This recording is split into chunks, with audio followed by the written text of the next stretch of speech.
Welcome, dear friends, to another journey through time with Sleepover with History. I'm Thomas, and I'll be your gentle guide tonight as we drift together into the warm Mediterranean world of ancient Greece. Tonight, we're embarking on an extraordinary adventure. Imagine, if you will, that you've awakened not in your familiar bed, but on the sun-warmed stones of a Greek agora, surrounded by the soft murmur of ancient voices and the gentle bleating of goats in the distance. The air carries the scent of olive oil and fresh bread, mixed with the salt breeze from the nearby sea. What would it truly be like to find yourself in this cradle of democracy, philosophy, and art? How would you navigate the bustling markets of Athens, the scholarly discussions in the gymnasia, or the sacred rituals at the temples? Tonight we'll explore these questions together, walking slowly through the marble columns and winding streets of classical Greece. So settle in comfortably, let your breathing become slow and steady, and allow yourself to be transported to a time when gods walked among mortals, when great thinkers pondered the nature of existence under star-filled skies, and when every sunset painted the white marble temples in shades of gold and amber.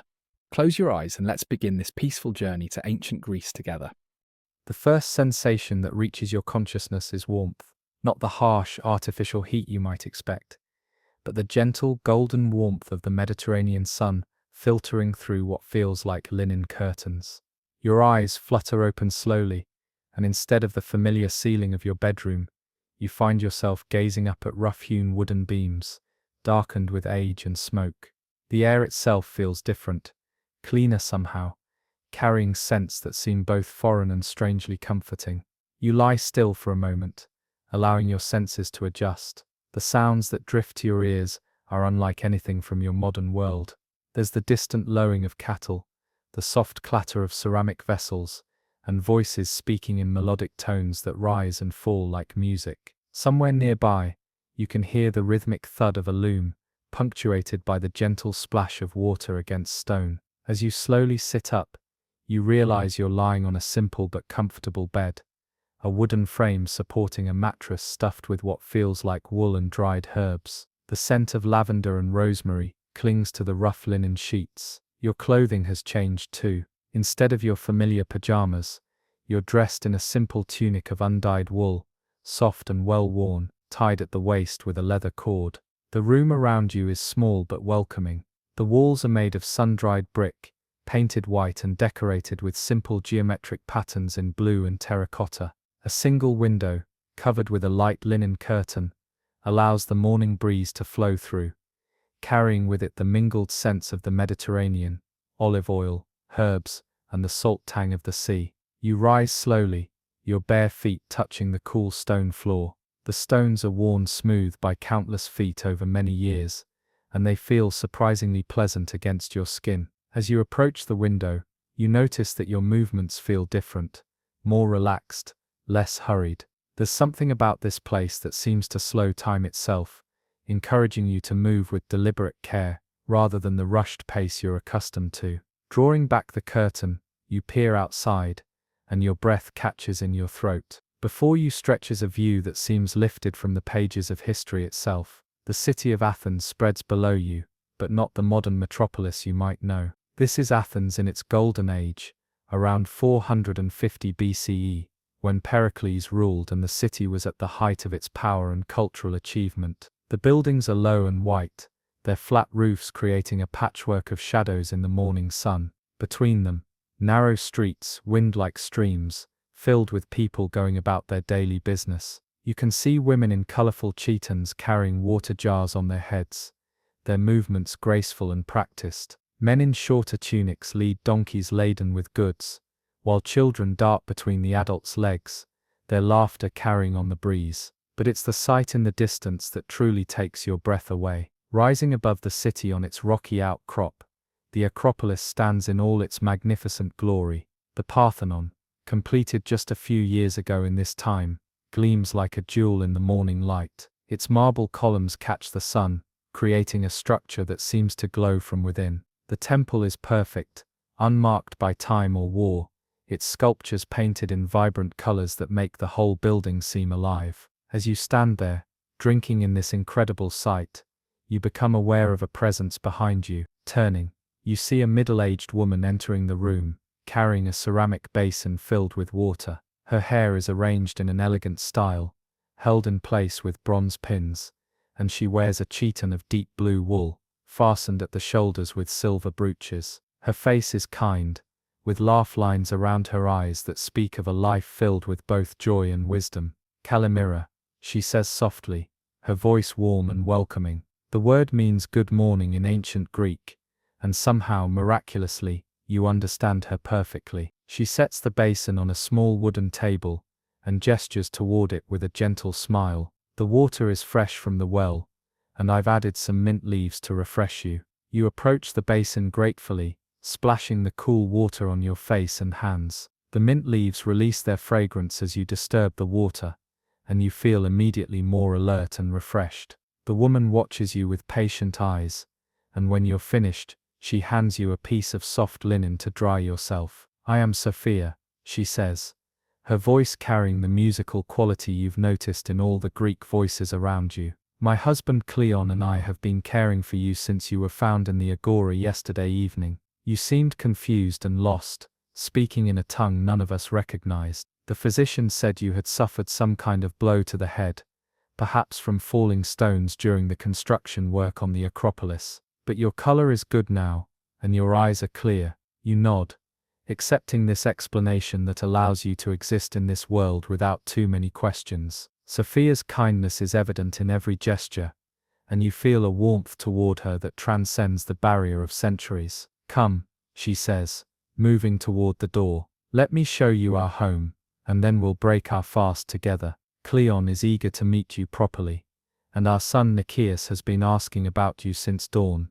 You follow Sophia through the doorway, and into a small courtyard that forms the heart of the house. The space is open to the sky, with a colonnade of simple wooden columns supporting a roof that extends around the perimeter. In the center of the courtyard, there's a small altar dedicated to the household gods, decorated with fresh flowers and offerings of bread and oil. The courtyard serves as the main living area of the house, and you can see that it's designed to take advantage of the Mediterranean climate. During the day, the open space allows air to circulate freely, keeping the house cool, while the surrounding rooms provide shelter from the sun. At night, the family would gather here to eat, talk, and enjoy the evening breeze. Around the courtyard, you can see several rooms opening off the colonnade.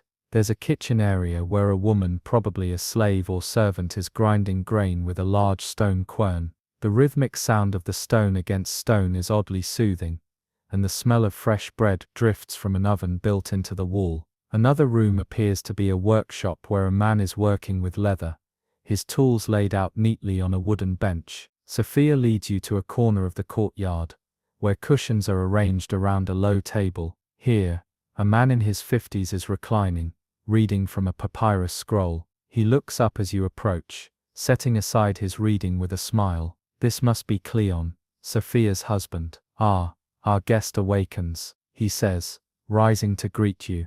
Cleon is a man of medium height, with graying hair and beard, and hands that show the calluses of honest work. His chiton is simple but well made, and he wears it with the dignity of a man comfortable in his own skin. I am Cleon, son of Aristophanes, and you are most welcome in our home. The formality of the introduction is balanced by the genuine warmth in his voice. You introduce yourself, and Cleon nods approvingly. A fine name, he says, and one that will serve you well in Athens. Come, sit with us and break your fast. We have fresh bread, honey from our own hives, olives from our grove outside the city, and milk from our goat. As you settle onto the cushions, you notice how comfortable this simple arrangement is. The Greeks, you realize, have perfected the art of living well without unnecessary complexity. Everything in this house serves a purpose, and yet there's beauty in every detail, from the painted pottery that holds the food to the simple geometric patterns carved into the wooden furniture. A young man emerges from one of the rooms, and Sophia smiles proudly. This is our son Nicias, she says. He's 17 and studies at the gymnasium with some of the finest teachers in Athens. Nicias is tall and lean, with the muscular build of someone who spends time in physical training. His hair is dark and curly, and his eyes sparkle with intelligence and curiosity. He wears the simple cloak of a student, and there's an energy about him that speaks of youth and ambition. Father tells me you speak strangely, Nicias says, settling down beside you with the easy grace of youth. From what distant land do you come? Have you seen the great cities of the East? Have you walked the streets of Babylon, or sailed the wine-dark sea to the edges of the world? His questions tumble out with the enthusiasm of a young man hungry for knowledge and adventure. You find yourself charmed by his eagerness, and you begin to tell him about your own land, carefully crafting your words to fit the understanding of this ancient world. You speak of distant places and strange customs, and Nicias listens with rapt attention, occasionally asking questions that reveal his sharp mind and broad education. As you talk, Sophia and the servant woman bring out the morning meal. The bread is dark and dense, with a nutty flavor that comes from grain ground by hand. The honey is thick and golden, with a floral taste that speaks of the wild flowers that grow on the hills around Athens. The olives are plump and rich, preserved in clay jars with herbs and oil. The milk is fresh and slightly warm, with a richness that comes from animals fed on Mediterranean grasses. The meal is simple, but there's something deeply satisfying about it. This is food that connects you directly to the land and the seasons, food that has been prepared with care and attention rather than mass-produced in factories. As you eat, you begin to understand something fundamental about life in ancient Greece, the way that even the simplest activities are approached with a sense of purpose and beauty. Cleon tells you about his work as a pottery maker, describing the process of shaping clay on the wheel and firing it in the kiln. His hands move as he speaks, demonstrating the motions of his craft, and you can see the pride he takes in his work. A pot must be both beautiful and useful, he says. If it is only beautiful, it serves no purpose. If it is only useful, it brings no joy to the soul. The gods gave us hands to create, and we honor them by creating well. This philosophy seems to permeate every aspect of life in ancient Athens. Beauty and function are not separate concerns but different aspects of the same truth. The house you're sitting in, the clothes you're wearing, the food you're eating, all of these things have been created with attention to both their practical purpose and their aesthetic value. As the meal continues, you notice other members of the household beginning their daily activities. The servant woman, whose name you learn is Murine, begins preparing the midday meal, her movements efficient and practiced. A young slave boy tends to the household altar, replacing the wilted flowers with fresh ones, and adding oil to the small lamp that burns constantly before the images of the gods. The rhythm of life in this house is gentle and unhurried. There are no clocks to divide the day into precise segments, no schedules to be frantically maintained. Instead, activities flow naturally from one to another, guided by the sun's passage across the sky, and the natural rhythms of human need and desire. Tell me, Cleon says, leaning back against his cushions, what do you know of our city? Have you heard tales of Athens in your distant homeland? You consider your answer carefully. I have heard that Athens is a city of great learning and wisdom, you say. I have heard that men here are free to speak their minds, and that the city is governed by the will of the people rather than the whim of kings. Cleon nods approvingly. You have heard truly. We are blessed to live in the first city in the world where free men can gather in the agora and decide matters of common concern. It is not a perfect system.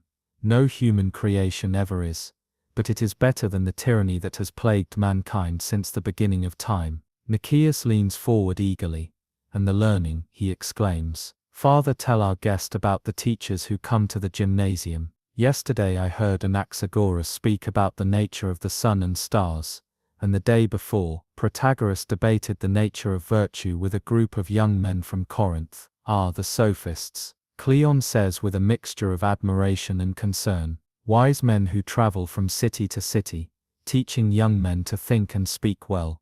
But one must be careful with such teachers. Some of them care more for clever arguments than for truth, and they can lead young minds astray with their paradoxes and puzzles. This gives you a glimpse into one of the great tensions of Athenian life in this golden age. The city is experiencing an explosion of intellectual curiosity and philosophical inquiry, but this new learning sometimes conflicts with traditional values and beliefs. You can see in Cleon's expression the concern of a father who wants his son to be educated, but also to remain grounded in the virtues that have made Athens great. What would you like to see of our city? Sophia asks, beginning to clear away the remains of the meal. Cleon can show you the agora, where all the life of Athens flows together. Or perhaps you would like to visit the gymnasium with Nicias, and observe the training of our young men. The prospect of exploring ancient Athens fills you with excitement, but you're also aware of how overwhelming such an experience might be. This is, after all, one of the most famous cities in human history.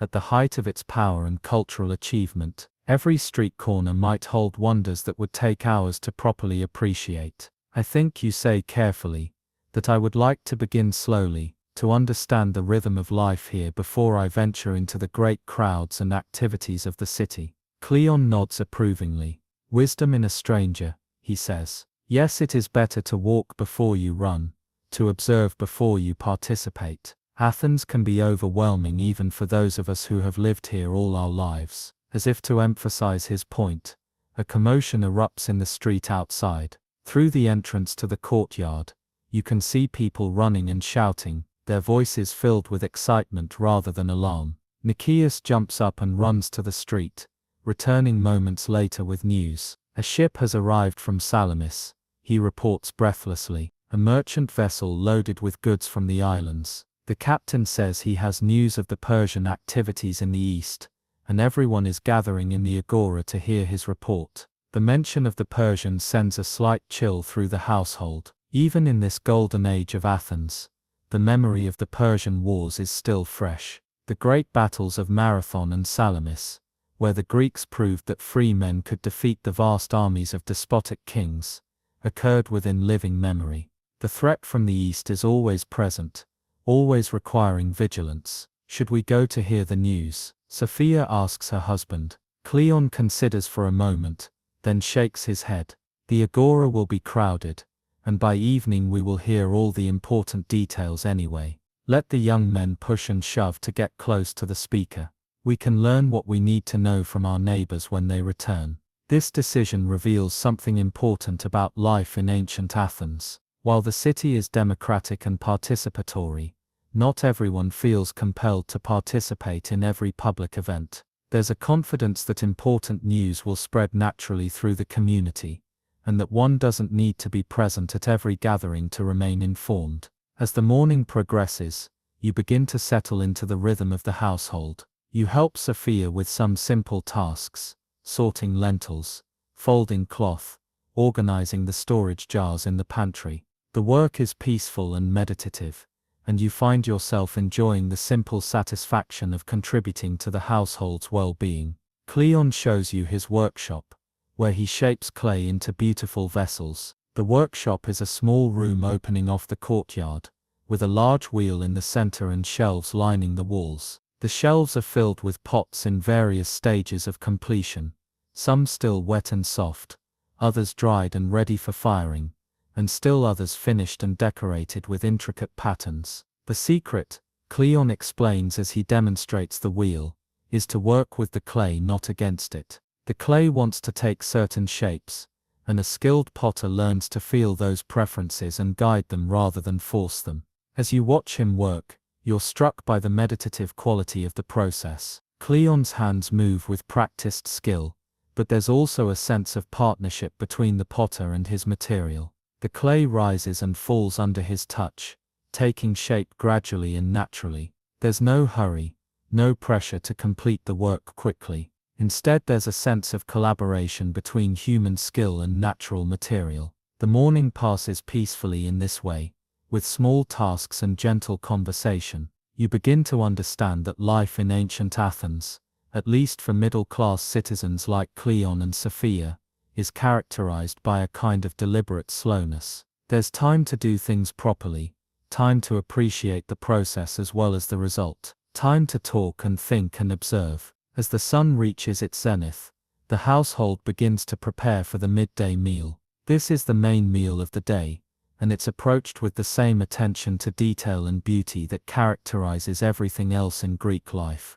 Myrine has prepared a fish stew, seasoned with herbs from the household garden, and cooked in olive oil, that tastes of sunshine and Mediterranean breezes. The meal is served in the courtyard, where the family gathers around the low table. The conversation is lively and wide-ranging, touching on politics, philosophy, literature, and the small events of daily life. You're struck by how naturally the Greeks move between practical concerns and abstract ideas, how a discussion of the price of grain can lead to a consideration of justice, or how a comment about the weather can spark a debate about the nature of change. After the meal, the household settles into the quiet period of the afternoon. This is the time when the heat of the day is at its peak, and wise people rest in the shade rather than venture out into the sun. Cleon returns to his reading, Sophia works at her loom, and Nicias studies his lessons, reading from a scroll that contains the poetry of Homer.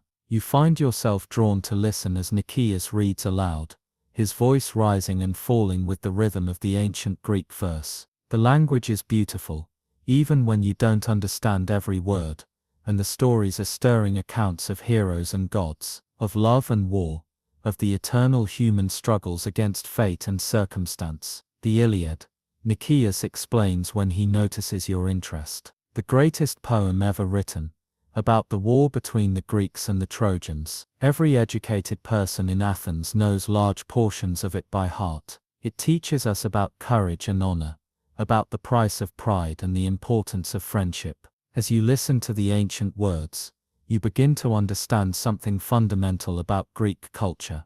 These are not just entertainment or historical accounts, but moral and philosophical teachings embedded in beautiful stories. The Greeks use poetry and drama not just to please the ear, but to shape the soul, to teach young people how to live well, and how to face the challenges that life inevitably brings. The afternoon heat gradually begins to fade, and with it, the household begins to stir again. This is the time when people emerge from their houses to conduct business, to visit friends, to participate in the public life of the city. The streets outside begin to fill with voices and footsteps, and you can feel the energy of the city beginning to quicken. Come, Sophia says, setting aside her weaving.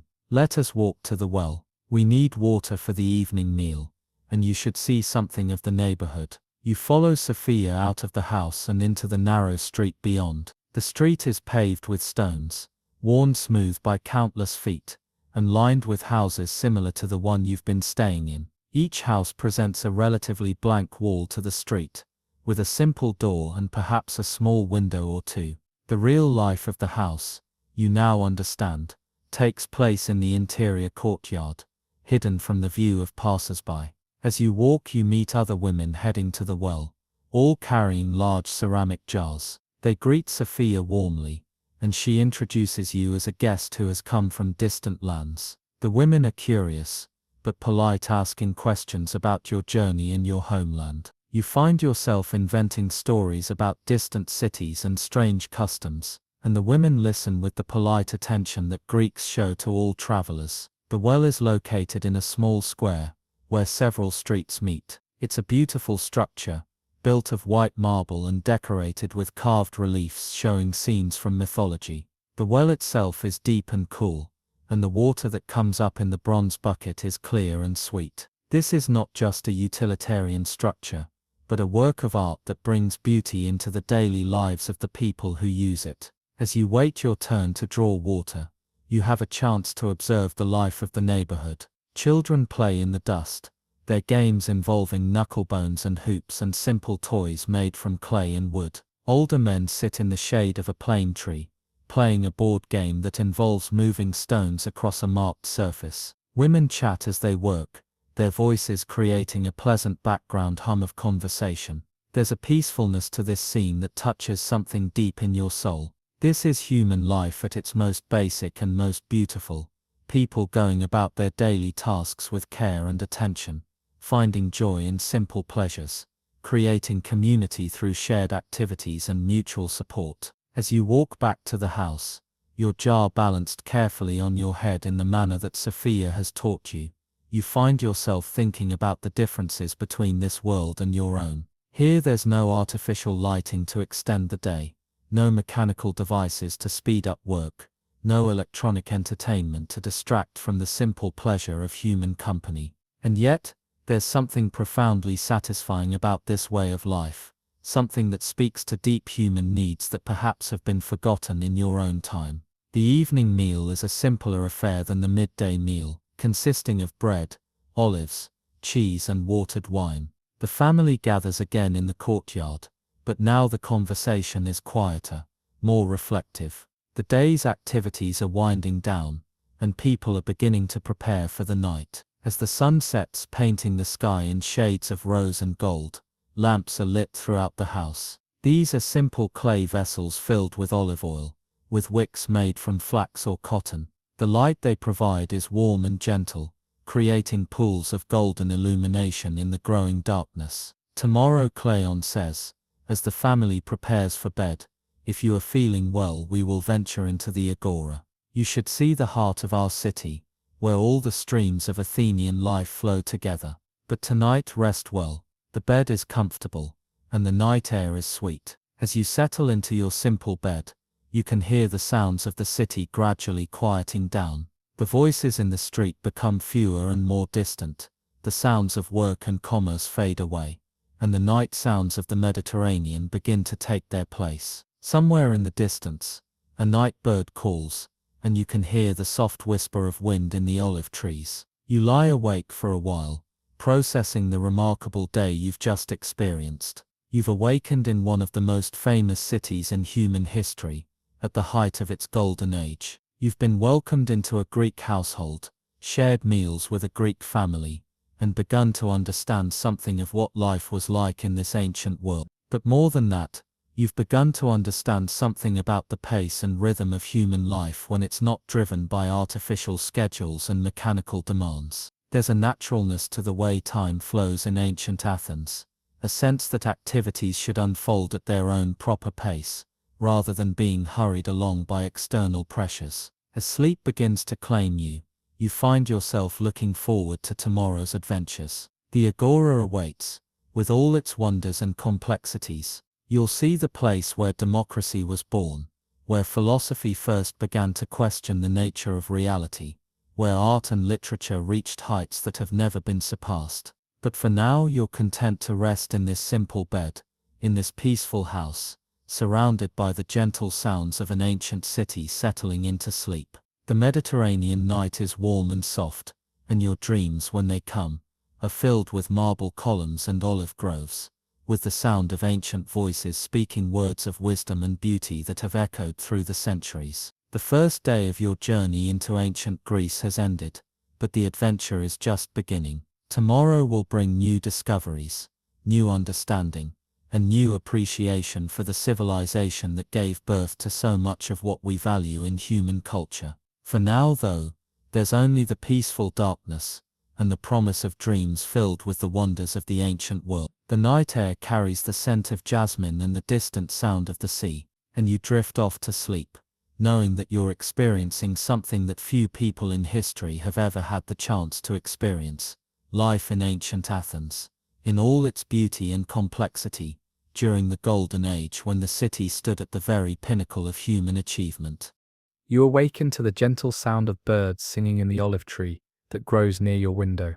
The morning light filters through the linen curtain, casting dancing shadows on the whitewashed walls. Outside, you can hear the familiar sounds of the household beginning their day: the soft footsteps of Myrine, preparing the morning meal, the gentle voice of Sophia speaking to someone in the courtyard, and the distant sounds of the city awakening to another day. Rising from your comfortable bed, you find that a fresh tunic has been laid out for you, along with a pair of simple leather sandals. The tunic is made of fine linen, dyed a soft blue-grey that reminds you of the early morning sky. As you dress, you notice how the simple garment seems to encourage a more relaxed, dignified way of moving.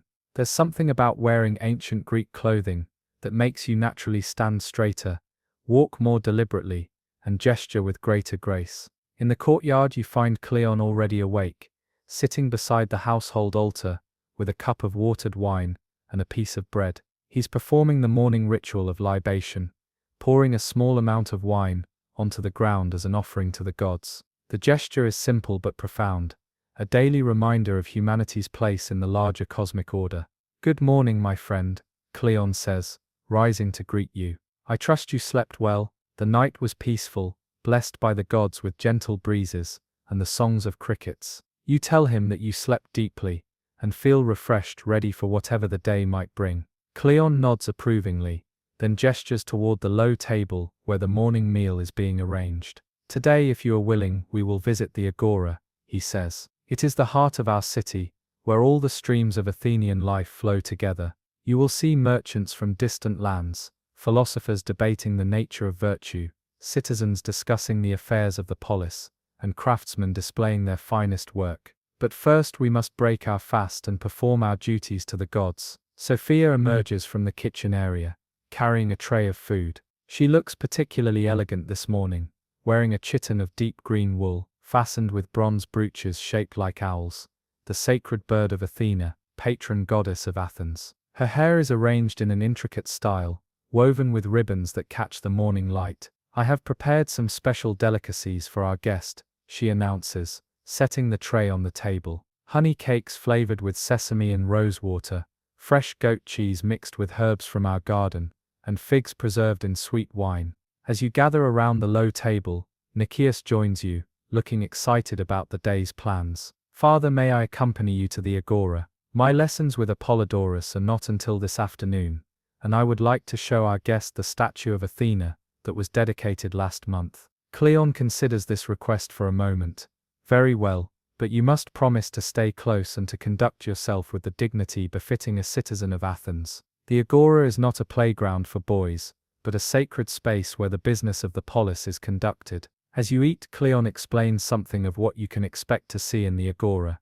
"The word agoras means gathering place," he says. "It is where we come together as citizens to buy and sell, to discuss politics, to settle disputes, and to honor the gods. It is in many ways the most important place in Athens, because it is where we practice the art of living together as free men."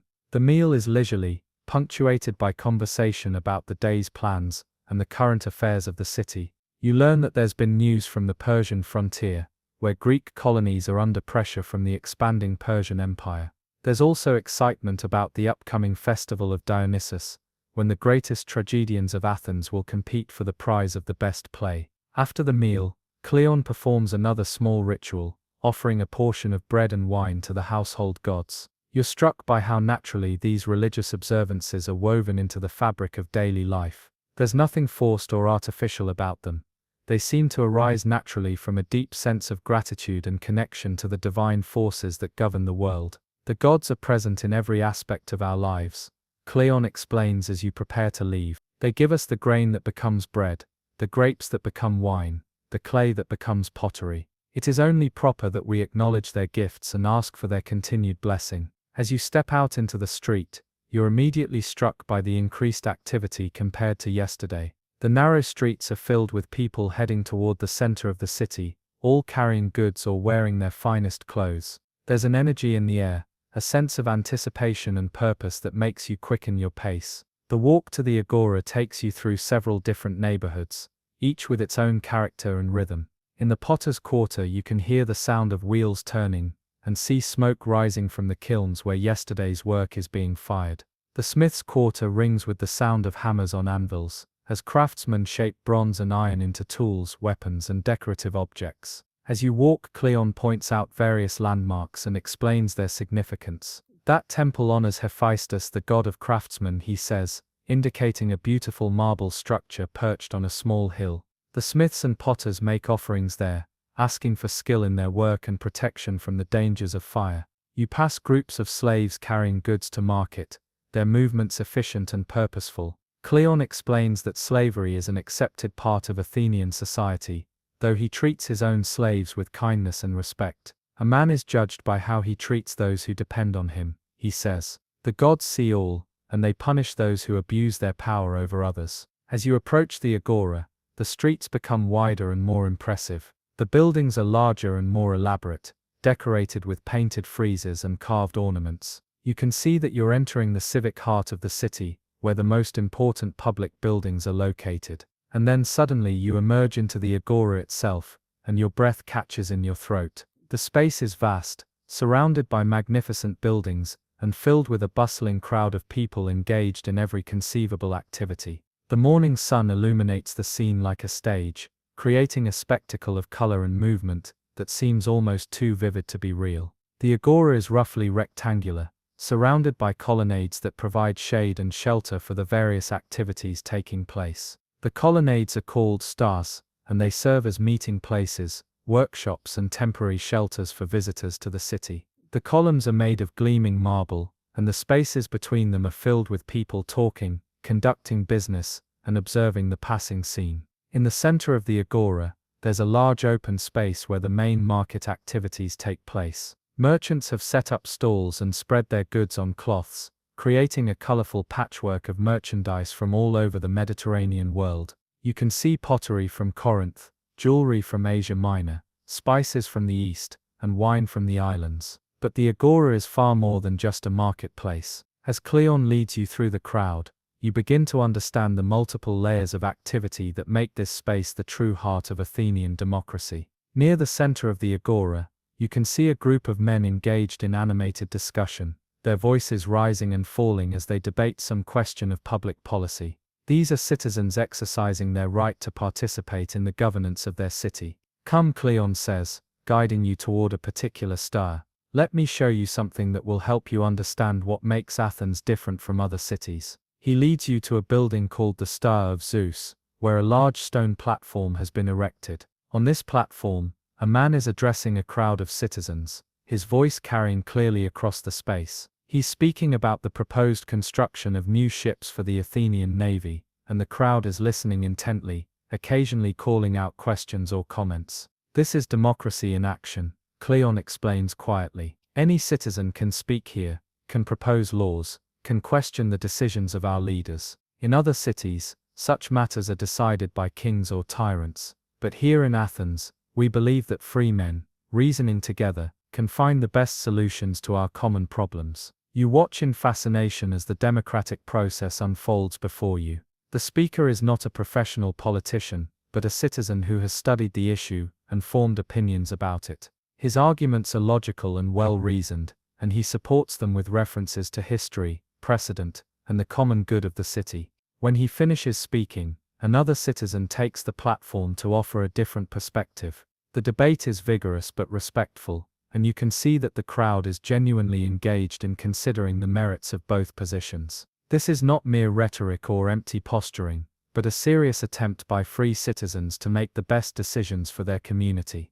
Of course, Cleon adds with a slight smile, democracy is not without its problems. Sometimes the crowd is swayed by emotion rather than reason, and sometimes clever speakers can manipulate the people for their own advantage. But despite its flaws, it is still better than the alternatives. As you continue to explore the agora, you begin to appreciate the incredible diversity of activities taking place in this single space. In one corner, you see a group of young men listening to a philosopher who is explaining the nature of justice. In another area, merchants are negotiating the terms of trade agreements that will affect commerce throughout the Mediterranean. Near the altar of Zeus, priests are performing a sacrifice, asking the gods to bless the city and its people. Nicias tugs at your sleeve excitedly. Look, he says, pointing toward a group of men practicing what appears to be a form of public speaking. Those are students of Gorgias, the great teacher of rhetoric. They're learning how to speak persuasively in the assembly and the courts. You watch as the young men take turns delivering speeches,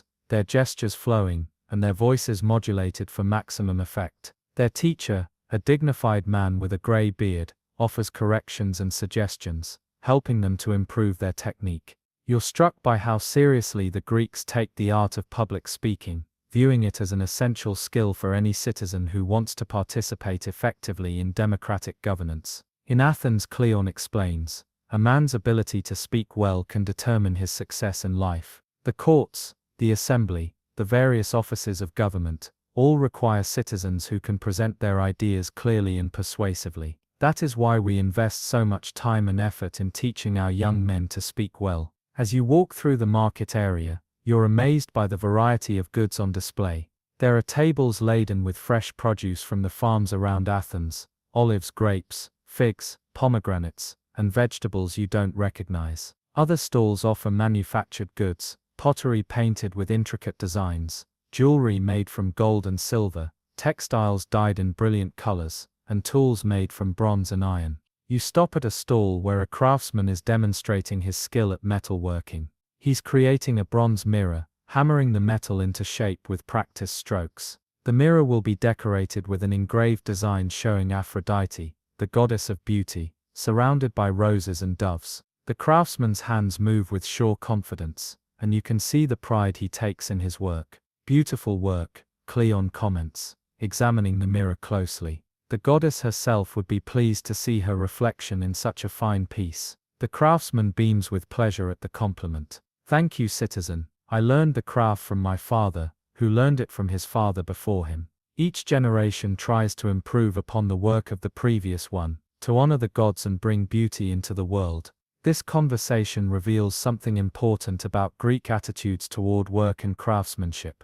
There's no separation between the practical and the aesthetic, between earning a living and creating beauty. Every craftsman sees himself as participating in a sacred tradition, using his skills to honor the gods and contribute to the well-being of the community. You continue your exploration of the agora, and Cleon introduces you to various people, merchants, craftsmen, philosophers, and ordinary citizens. Each person you meet is distinctive and memorable, with their own story and perspective on life in Athens. You begin to understand that the agora is not just a place where business is conducted, but a space where the entire community comes together to share ideas, exchange information, and maintain the social bonds that hold the city together. Near the center of the agora, you come upon a group of men engaged in what appears to be a formal trial. They're sitting in a circle, with one man standing in the center speaking to the others. Cleon explains that this is a court session, where citizens serve as jurors to decide questions of law and justice. The man in the center is accused of cheating in a business transaction,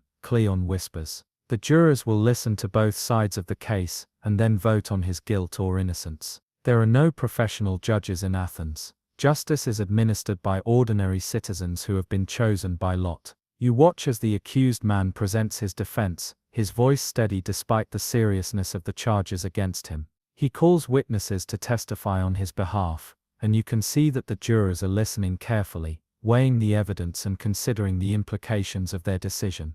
This is one of the most important functions of the agora, Cleon continues. Here citizens can seek justice when they have been wronged, and here the community can protect itself against those who would violate the laws and customs that hold us together.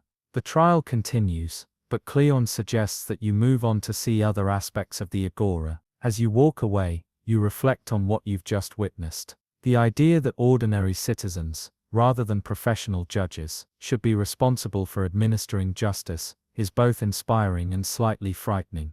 It requires a high level of civic virtue and commitment to the common good. Your next stop is an area where scribes are working, creating copies of important documents and literary works. The scribes sit at small tables, their papyrus scrolls spread out before them, carefully copying text with reed pens dipped in ink. The work requires great skill and patience, and you can see that these men take pride in the accuracy and beauty of their copying. Most citizens cannot read and write, Cleon explains, so the scribes perform an essential service. They copy the laws, record business transactions, and preserve the great works of literature for future generations. Without their work, much of our civilization would be lost. You watch as one scribe works on a copy of Homer's Odyssey, his hand moving steadily across the papyrus as he recreates the ancient verses. The work is painstaking, requiring not just technical skill, but also deep familiarity with the literature being copied.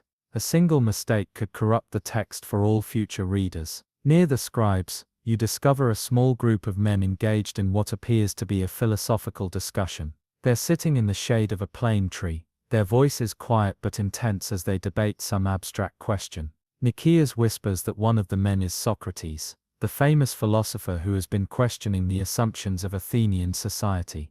He asks questions that make people uncomfortable, Nicias says, his voice filled with a mixture of admiration and concern. He says that most of us don't really know what we think we know, and he challenges us to examine our beliefs more carefully. You observe Socrates as he speaks with a young man who appears to be struggling with some ethical dilemma.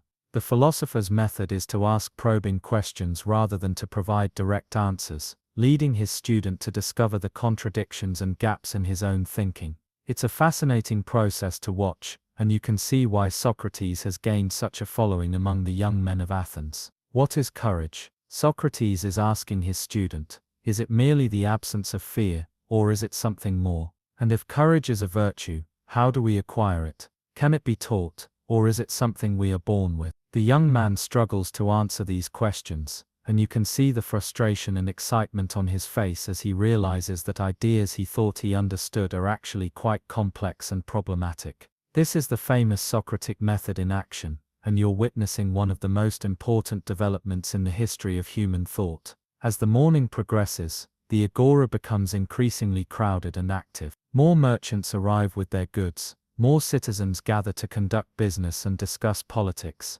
and more visitors come to observe the spectacle of Athenian democracy in action. The noise level rises, with voices mixing in a symphony of different languages and accents. Cleon guides you to a quieter area near the temple of Hephaestus, where you can rest and reflect on what you've seen. The temple is a magnificent structure, its marble columns gleaming in the morning sun, and its pediment decorated with sculptures depicting the adventures of the gods. Inside you can see the cult statue of Hephaestus, the lame god of craftsmanship, surrounded by offerings from the various guilds and workshops of the city. This temple was built by the same craftsmen who work in the agora, Cleon explains. It represents their devotion to their patron god, and their commitment to excellence in their work. Every detail has been carefully planned and executed, from the proportions of the columns to the arrangement of the sculptures. As you sit in the shade of the temple, you have a chance to process the remarkable morning you've just experienced. The agora is unlike anything you could have imagined, a space where democracy, commerce, justice, religion and intellectual inquiry all come together in a single vibrant community. It's a place where the theoretical ideals of Greek civilization are put into daily practice, where citizens actively participate in creating the kind of society they want to live in. Tell me, Cleon says, settling beside you on a marble bench, what do you think of our agora? How does it compare to the gathering places in your own land? You consider how to answer this question, knowing that you must frame your response in terms that a 5th century Greek would understand. You speak of the differences between societies where rulers make decisions for the people, and societies where people participate directly in governance. You mention the importance of having spaces where citizens can come together to discuss their common concerns and to exercise their rights and responsibilities. Cleon nods thoughtfully. Yes, I think you understand something essential about Athens. We are not just a collection of individuals pursuing our own interests, but a community of citizens committed to the common good.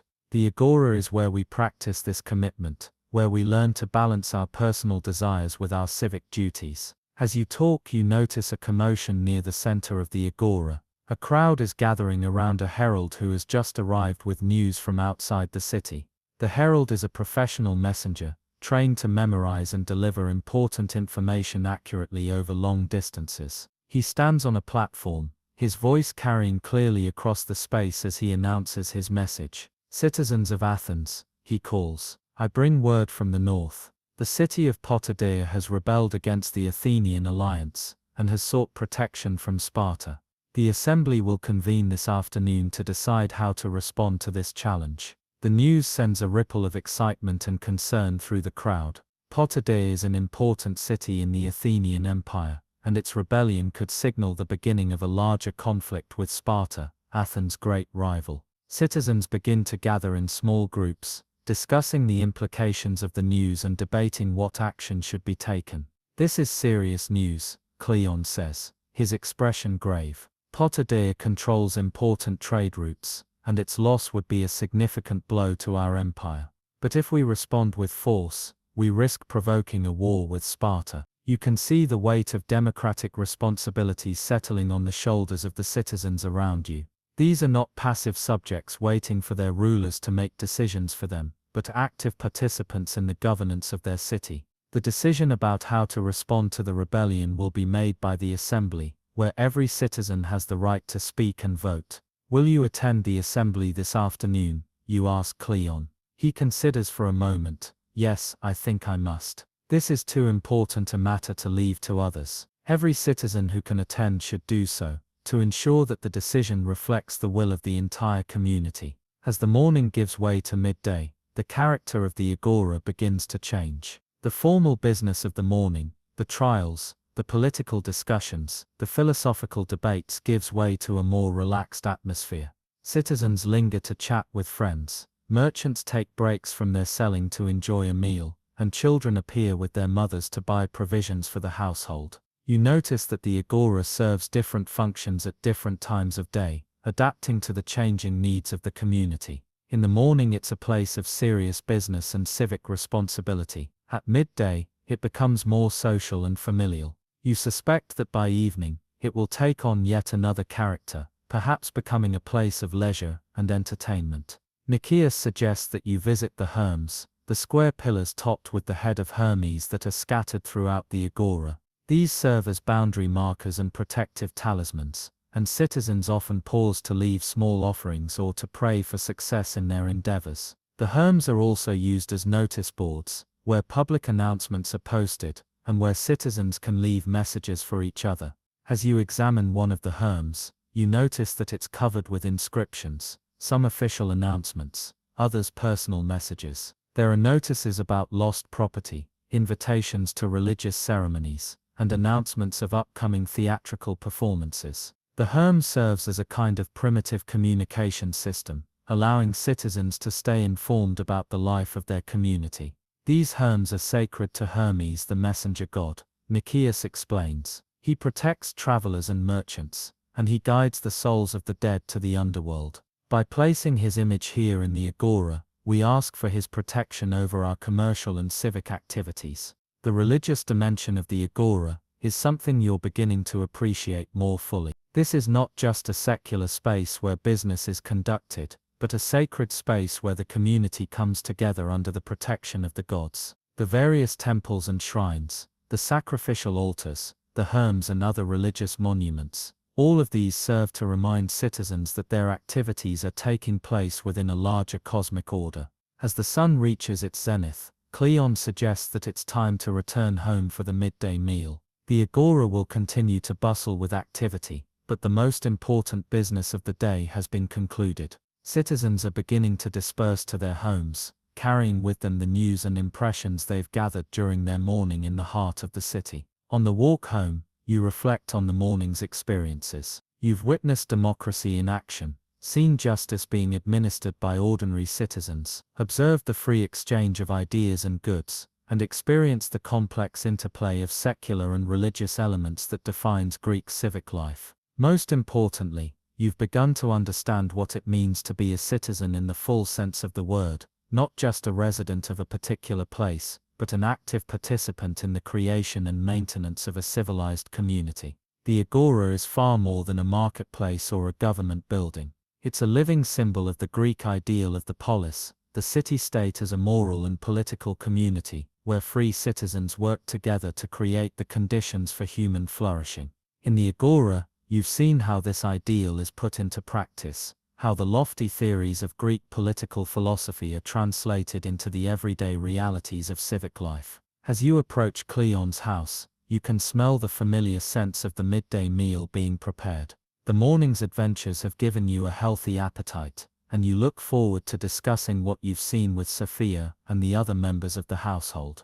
But you also know that this is just the beginning of your exploration of ancient Athens. This afternoon you'll witness the assembly in action, and tomorrow will bring new opportunities to understand the complexities and beauties of Greek civilization.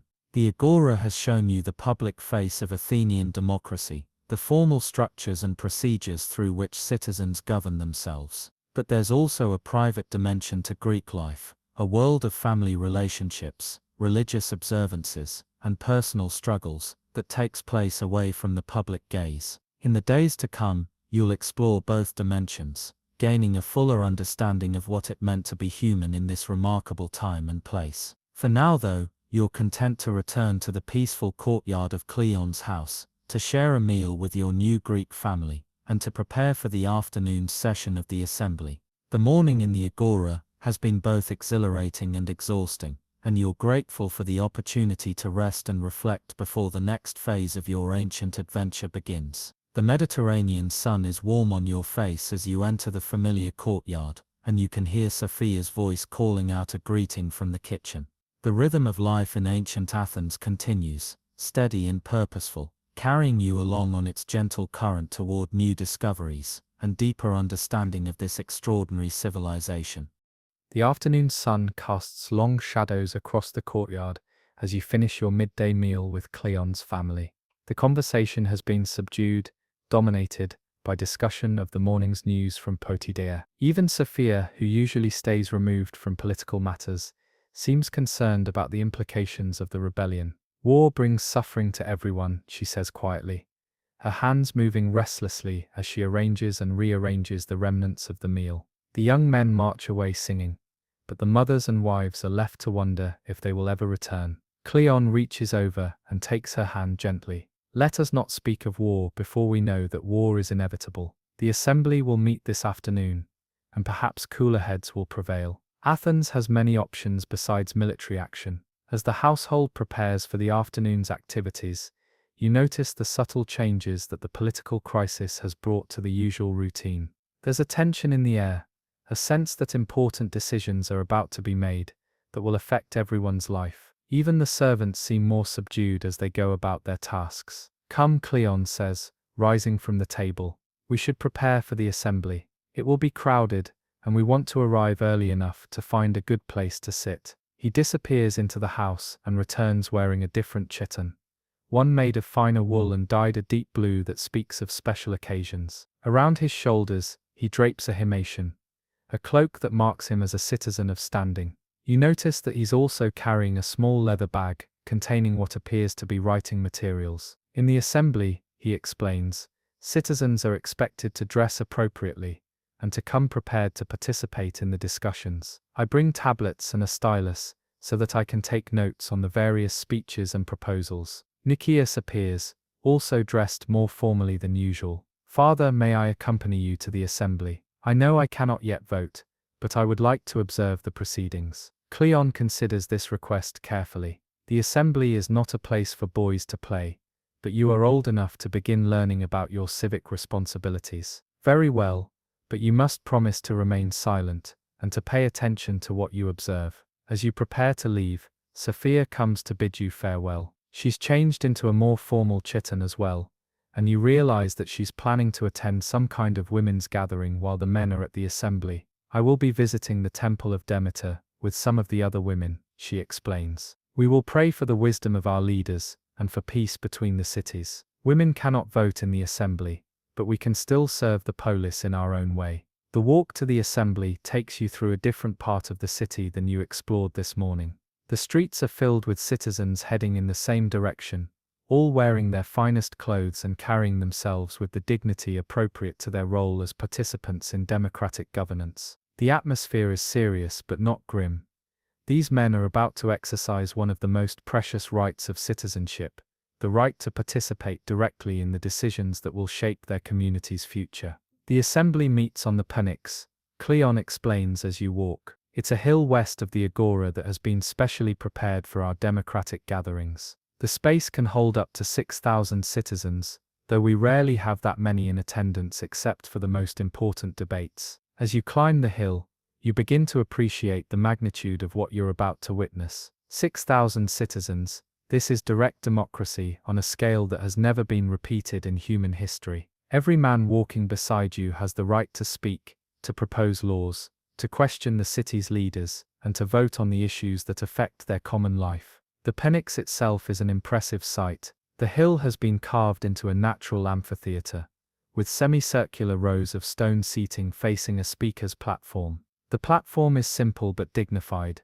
raised just high enough to allow the speaker to be seen and heard by the entire assembly. Behind the platform, the view stretches out over Athens and the surrounding countryside, a constant reminder of what the citizens are gathered to protect and preserve. Citizens are already beginning to fill the seats, and you can see the careful attention they're paying to the arrangements. There's an order to the seating. Older citizens and those of higher standing tend to sit closer to the front, while younger men and those of more modest means fill the higher rows. But there's nothing rigid about these arrangements, and you can see men of different ages and backgrounds sitting together, united by their common citizenship. "Look there," Nicias whispers, pointing to a group of men near the front of the assembly. "Those are the stratego, the generals who lead our armies." The man in the center is Pericles himself, the greatest orator in Athens. You follow his gaze and see a man in his 50s, tall and dignified, with a presence that seems to command attention even when he's not speaking.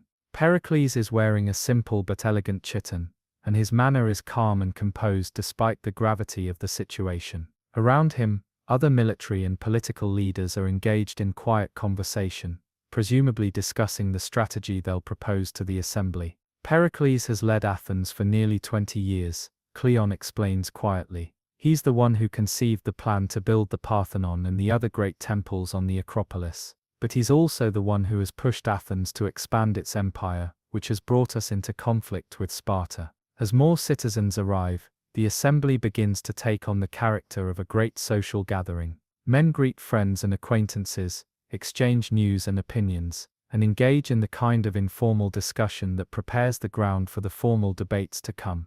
You're struck by how comfortable these citizens seem with the process of democratic participation. This is clearly not an unusual or intimidating experience for them, but a familiar and important part of their regular routine. A herald stands and calls for attention, his voice carrying easily across the hillside. "Citizens of Athens, the assembly is now in session. Let all who are qualified to participate take their places, and let all who are not qualified withdraw." The formality of the opening creates a subtle shift in the atmosphere. The casual conversations fade away, and the citizens settle into their seats with the serious attention appropriate to the business at hand. You notice that a number of officials are present, scribes to record the proceedings, magistrates to maintain order, and religious functionaries to ensure that the proper rituals are observed. The first matter before the assembly, the herald continues, is the report from our ambassadors to Potidaea.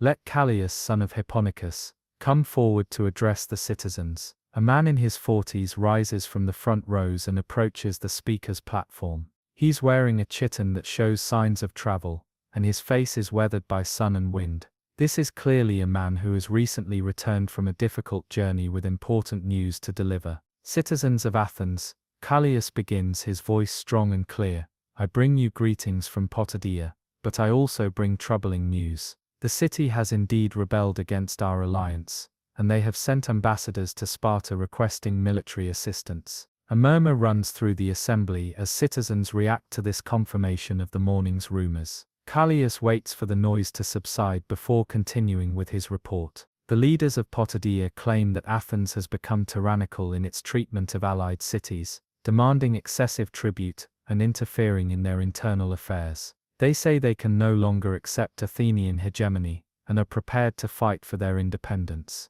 The ambassador's report is detailed and sobering. He describes the military preparations being made in Potidaea, the mood of the population, and the likelihood that other cities in the region might follow Potidaea's example. As he speaks, you can see the citizens listening intently, weighing the implications of what they're hearing. "What is the current military situation?" calls out a citizen from the middle rows. "Do we have forces in the region that could respond quickly?" Callias answers that there are some Athenian troops in nearby cities, but not enough to mount an immediate siege of Potidaea. He estimates that it would take several weeks to assemble a force large enough to compel the city's surrender. When the ambassador finishes his report, the herald calls for the opinions of the citizens. This is the moment when the true nature of Athenian democracy becomes apparent. Any citizen who wishes to address the assembly may do so, regardless of his social standing or official position. The first speaker is a young man from the upper rows, probably in his 20s. He approaches the platform with obvious nervousness, but his voice gains strength as he begins to speak. "Citizens, I am Lysander, son of Nicomedon. I believe we should respond to this rebellion with immediate military action. If we allow Potidaea to defy us without consequence, other cities will follow their example, and our empire will crumble." His speech is passionate but somewhat disorganized, and you can see that he lacks the experience and skill of the older speakers. However, the assembly listens respectfully, and several citizens nod in agreement with his basic argument. The next speaker is an older man, probably in his 60s, who moves to the platform with the confidence of someone who has addressed the assembly many times before. "I am Nicias, son of Niceratus," he begins, "and I urge caution in this matter. War with Potidaea will inevitably draw in Sparta, and we are not prepared for a conflict with our greatest rival. Better to negotiate, to offer compromises that might bring Potidaea back into our alliance without bloodshed." Nicias's speech is more polished and thoughtful, and he supports his arguments with references to history and precedent. He reminds the assembly of the costs of previous wars and warns against the dangers of overconfidence. His words clearly carry weight with many of the citizens, and you can see them nodding thoughtfully as he speaks. The debate continues for nearly an hour, with speakers presenting different perspectives on the crisis. Some argue for immediate military action, others for diplomatic solutions, and still others for a middle course that would combine limited military pressure with negotiations. Each speaker is given respectful attention, and the quality of the debate is impressive. These are not mere emotional appeals, but serious attempts to analyze the situation and propose practical solutions. Throughout the debate, you notice that Pericles remains silent, listening carefully to each speaker, but not yet offering his own views. You sense that his speech, when it comes, will be the crucial moment in the assembly's deliberations. Finally, the herald calls for Pericles to address the assembly. The great statesman rises slowly and approaches the platform, and you can feel the attention of the entire assembly focusing on him.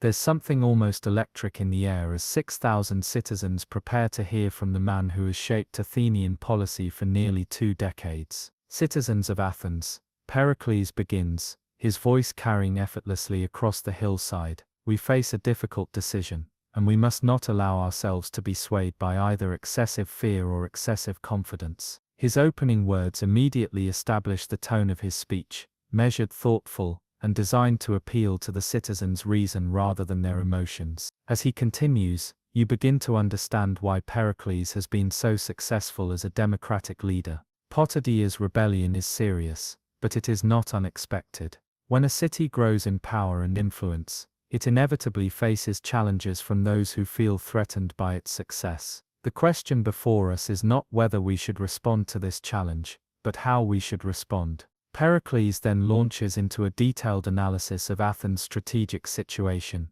discussing the city's military capabilities, its alliances, and its economic resources. He speaks about the importance of maintaining the empire, while also preserving the democratic institutions that make Athens unique. His arguments are complex and sophisticated, and you can see that he's addressing multiple audiences simultaneously, not just the citizens in the assembly, but also the allies and enemies who will hear reports of his speech. If we act rashly, he warns, we may find ourselves fighting a war we cannot win. But if we fail to act at all, we will appear weak and invite further challenges to our authority. We must find a course that demonstrates our strength while minimizing the risk of a wider conflict. Pericles proposes a middle course, sending a moderate military force to blockade Potidaea, while simultaneously offering terms for a negotiated settlement. This approach, he argues, will show that Athens is prepared to defend its interests while also providing opportunities for a peaceful resolution.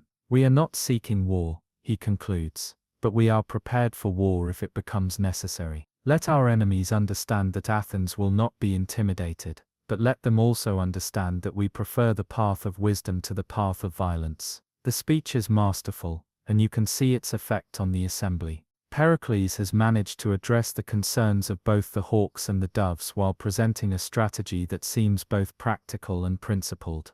When he finishes, the citizens burst into applause, and you can sense that he has won over the majority of the assembly. The herald then calls for the formal vote. Citizens will cast their ballots using pottery shards called ostraca, marking their choice and dropping them into large clay vessels. The counting is done by elected officials, with representatives from different factions observing to ensure fairness. As the voting proceeds, you have time to reflect on what you've witnessed. This is democracy in its purest form. Thousands of citizens coming together to make decisions that will affect not just their own lives but the course of history itself. The debate has been vigorous but respectful, and the final decision will represent the collective will of the Athenian people. The counting takes nearly an hour, and when it's complete, the herald announces the results. Pericles' proposal has been approved by a substantial majority. Athens will send a military force to blockade Potidæa, while simultaneously pursuing diplomatic negotiations. The decision of the assembly is final, the herald proclaims. Let the strategoi implement the will of the people, and let the gods bless our undertaking. As the citizens begin to disperse, you notice the different ways they're reacting to the outcome. Some seem pleased with the compromise that has been reached, while others appear disappointed that a more aggressive or more peaceful course wasn't chosen.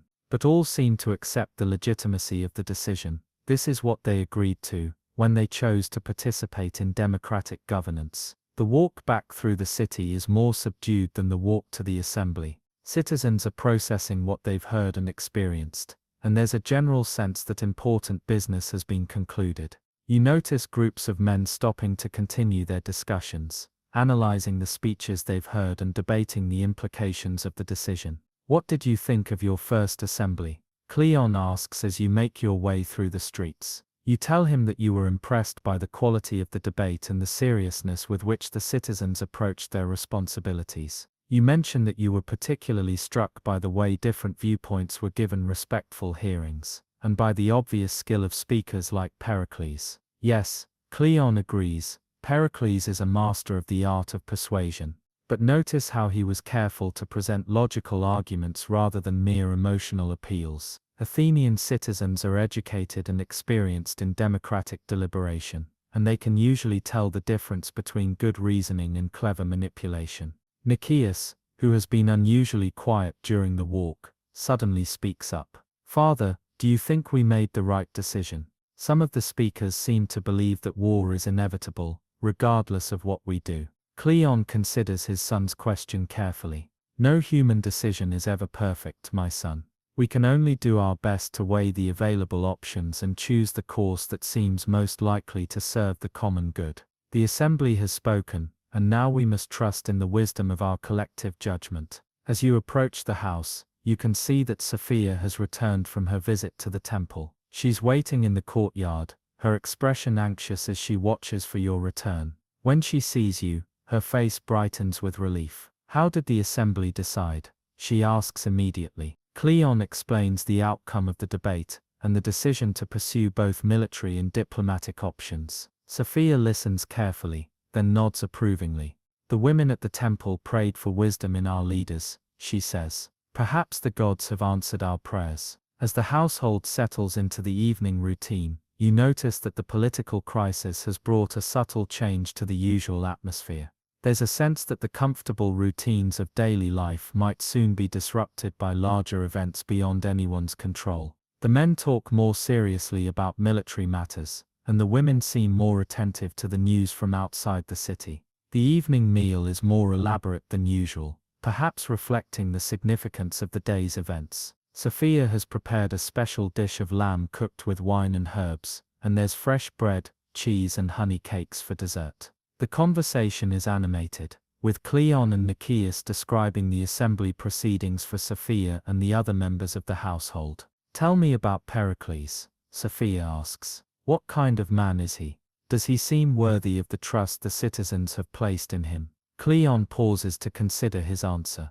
Pericles is a remarkable man, but he's also a complex one. He's clearly intelligent and well educated, and he has a gift for understanding both the practical needs of the city and the idealistic aspirations of its citizens. But he's also ambitious, and sometimes his vision of Athens' destiny leads him to take risks that might not be wise. Do you think he wants war with Sparta? Nicias asks. I don't think anyone wants war, Cleon replies. But Pericles believes that Athens is destined to be the greatest city in Greece, and he's willing to accept the conflicts that this destiny might bring. Whether that's wisdom or hubris, only time will tell. As the meal continues, you find yourself thinking about the remarkable experience of witnessing Athenian democracy in action. You've seen thousands of citizens come together to make a decision that will affect the course of history, and you've observed the complex interplay of personality, politics and principle that shapes democratic governance. After the meal, The family gathers in the courtyard for the evening's leisure activities. Sophia brings out her lyre and plays some traditional songs, her voice blending beautifully with the instrument's gentle tones. The music is soothing after the intensity of the day, and you can see the household relaxing as the familiar melodies fill the air. Nicias practices his recitation, working on a passage from the Iliad that he's been memorizing for his lessons. His voice is strong and clear as he recites the ancient verses, and you can see how the poetry helps him process the events of the day. The epic tales of war and heroism provide a framework for understanding the contemporary challenges facing Athens. In the Iliad, Nicias observes, the heroes often face impossible choices, where any decision will bring suffering and loss. Perhaps that's what makes them heroes, not that they always make the right choices, but that they're willing to make difficult choices, and accept the consequences. Cleon nods approvingly. That's a wise observation, my son. Homer teaches us that life is full of tragic choices, and that wisdom lies not in avoiding such choices, but in making them with courage and honor. As the evening progresses, neighbors begin to drop by to discuss the day's events. This is apparently a common occurrence after important assembly meetings, when citizens gather informally to continue the debates and to share their impressions of the speeches they've heard. One neighbor, a man named Thrasyllus, argues that the assembly made a mistake in approving Pericles' moderate proposal. We should have authorized immediate military action, he insists. Delay only gives our enemies time to strengthen their position. Another neighbor, Aristodemus, disagrees. War should always be the last resort, he argues. We have an obligation to our allies and to our own citizens to seek peaceful solutions whenever possible. The debate continues for nearly an hour, with different perspectives being presented and discussed. You're struck by how seriously these ordinary citizens take their political responsibilities, and by how well informed they are about the issues facing their city. This is not just casual conversation, but a continuation of the democratic process that began in the assembly. As the night deepens, the visitors gradually depart, and the household begins to prepare for sleep. Before retiring, Cleon performs the evening ritual of libation, offering wine to the household gods, and asking for their protection during the night. The ritual is simple but meaningful, a daily reminder of the family's place in the larger cosmic order. Tomorrow, Cleon announces, we will visit the Acropolis. Our guests should see the temples that represent the glory of Athens, and the day after the assembly is a good time for such a visit. The crowds will be smaller, and we can take our time to appreciate the beauty of what our city has achieved. As you settle into your bed, you reflect on the extraordinary day you've just experienced. You've witnessed one of the most important political meetings in human history, observed the workings of direct democracy on a massive scale, and seen how ordinary citizens can come together to make decisions that will shape the future of their civilization. The assembly has shown you the public, political dimension of Greek life, the forums and processes through which free citizens govern themselves. But you've also seen the private, personal dimension, the way political decisions affect families and households, the way citizens continue to debate and discuss important issues in their homes and neighborhoods. Tomorrow will bring new experiences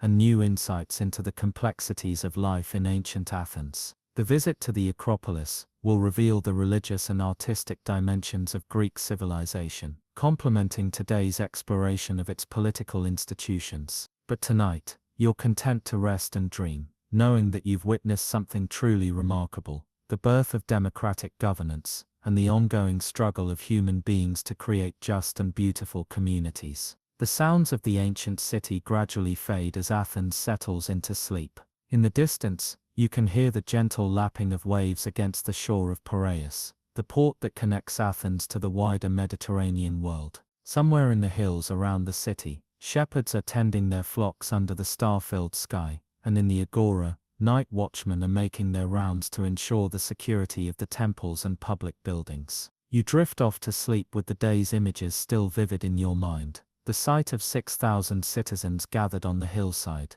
the sound of Pericles' voice carrying across the assembly, the animated discussions in Cleon's courtyard, and the sense of participating in something larger than yourself. This is what it means to be a citizen in the fullest sense of the word, and you've been privileged to experience it in its original form. In the city where democracy was born and where free men first learned to govern themselves through reason and debate. The night is peaceful, filled with the gentle sounds of the Mediterranean world, and your dreams are filled with marble columns, olive groves, and the voices of ancient Greeks debating the eternal questions of justice, wisdom, and the good life. Tomorrow will bring new wonders, but tonight, you rest in the satisfaction of having witnessed one of the great moments in human history, the moment when ordinary people came together to shape their own destiny through the power of democratic deliberation.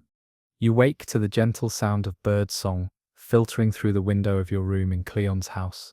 The morning light has a different quality today, softer, more golden, as if the very air is infused with the promise of something extraordinary. As you stretch and prepare to rise, you can hear the quiet sounds of the household beginning their daily routine, but there's an unhurried quality to the movements that suggests this will be a more contemplative day than yesterday's intense political drama. Sophia has prepared a light breakfast of honey cakes, fresh figs, and diluted wine mixed with water. The meal is simple but satisfying, and as you eat, Cleon explains the plan for the day. Today we will ascend the sacred rock, he says, using the reverent term that Athenians employ when speaking of the Acropolis. It is fitting that after witnessing the democratic deliberations of free citizens, you should now see the temples that represent our city's devotion to the gods, and our commitment to beauty and excellence. Nicias, who has been unusually quiet during the meal, suddenly speaks up. Father, will we visit the Parthenon? I've heard that the new statue of Athena is so magnificent that it takes your breath away. Cleon smiles at his son's enthusiasm. Indeed we will, and much more besides. The Acropolis contains the greatest collection of temples and artworks in all of Greece. Today you will see what Athens has accomplished when our citizens' democratic energy is channeled toward creating beauty rather than making war. As you prepare to leave the house, you notice that Cleon has chosen his clothing with particular care. He's wearing a chiton of the finest white wool, bordered with a subtle pattern in blue thread, and over it a himation of such quality that it seems to shimmer in the morning light. This is clearly clothing reserved for the most sacred occasions. When we enter the presence of the gods, he explains, we must dress in a manner that shows proper respect. The Acropolis is not merely a collection of buildings, it is a sacred space where the divine and human worlds meet. Sophia joins you in the courtyard, also dressed in her finest clothes. She's wearing a peplos of deep purple wool,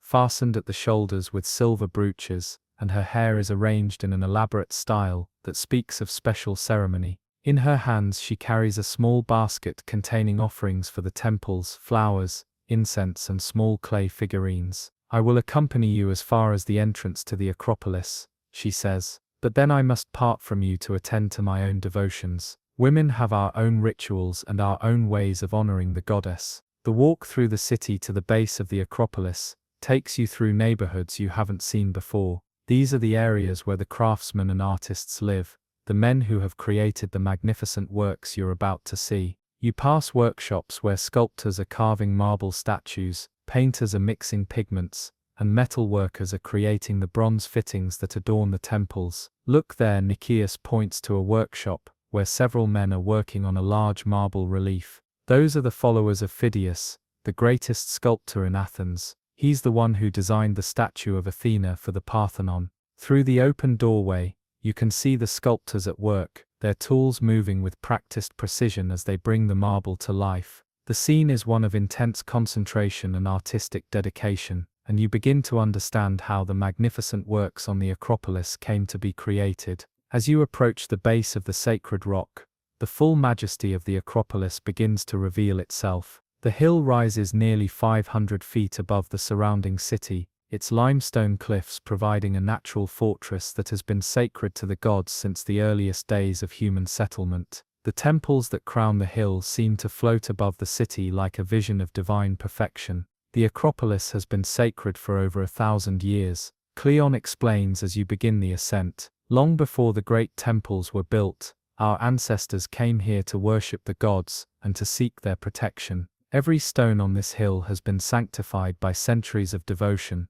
The path that leads to the top is itself a work of art. The stones are fitted together with such precision that no mortar is needed, and the route has been designed to provide dramatic views of the temples as you climb. Each turn in the path reveals new perspectives, new angles that showcase the harmony and proportion of the sacred buildings. As you climb, you encounter other visitors to the Acropolis, not just Athenians but pilgrims from all over the Greek world who have come to pay their respects to Athena and to marvel at the artistic achievements of her favored city. There are merchants from Corinth, scholars from Rhodes, and even a group of barbarians from the north, who seem overwhelmed by the magnificence of what they're seeing. Athens draws visitors from the entire Mediterranean world, Cleon observes. They come not just to conduct business but to experience the beauty and wisdom that our city has achieved. In this way, Athenian culture spreads throughout the civilized world. The entrance to the Acropolis is marked by the propylaea,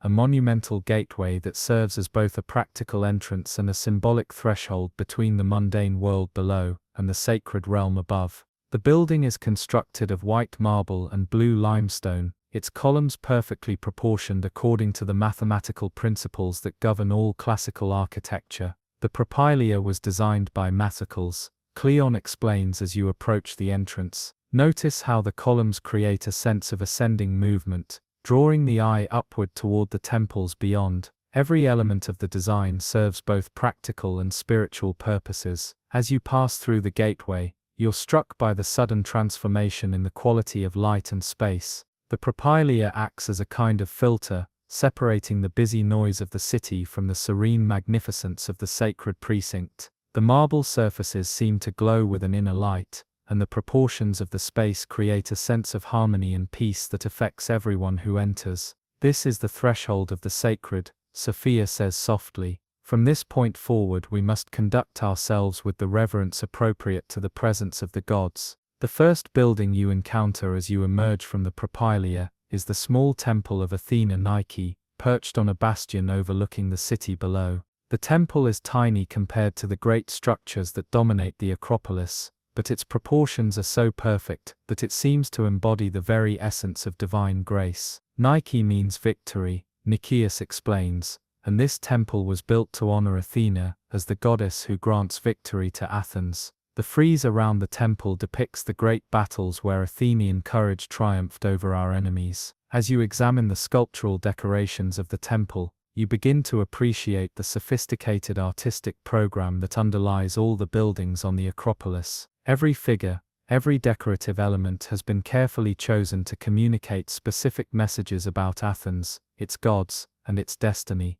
But impressive as the Temple of Athena Nike is, it serves mainly as a prelude to the overwhelming majesty of the Parthenon itself. As you turn from the smaller temple, the great structure that dominates the Acropolis comes into full view, and you find yourself literally breathless in the face of its perfection. The Parthenon is enormous, nearly 230 feet long and 100 feet wide, but its proportions are so harmonious that it seems to achieve a kind of divine balance between grandeur and grace. The building is constructed entirely of white marble that seems to capture and reflect the light of the sun, creating an effect that is both earthly and celestial. The Parthenon was completed just 15 years ago, Cleon says, his voice filled with pride. It represents the greatest achievement of our democratic age, the ability of free citizens to come together and create something of eternal beauty. As you approach the temple, you begin to notice the extraordinary refinement of its construction.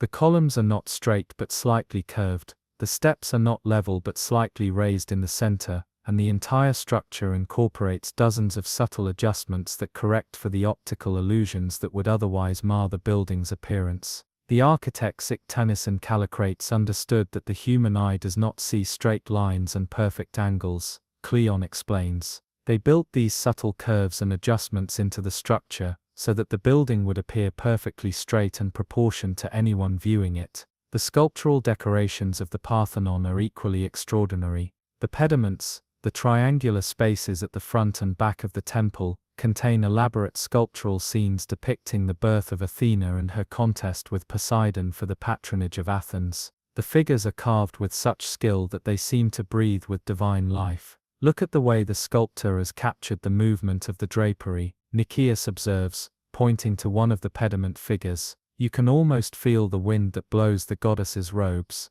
This is not mere stone, it is marble transformed into divine presence. The frieze that runs around the entire building depicts the Panathenaic procession, the great festival that honors Athena every 4 years. The carving shows hundreds of figures, citizens, priests, musicians, and sacrificial animals, all proceeding in orderly magnificence toward the goddess's temple. As you examine the frieze, you realize that you're seeing a marble representation of the very community you've been living with for the past few days. There Sophia points to a section of the frieze showing women carrying offerings. Those figures represent the wives and daughters of Athens, participating in the great festival that unites our entire city in devotion to our patron goddess. As you continue around the temple, examining the incredible richness of its decorative program, you begin to understand that the Parthenon is more than just a building, it's a comprehensive statement about Athenian values, achievements, and aspirations. Every element of the design communicates messages about democracy, piety, courage, and the pursuit of excellence.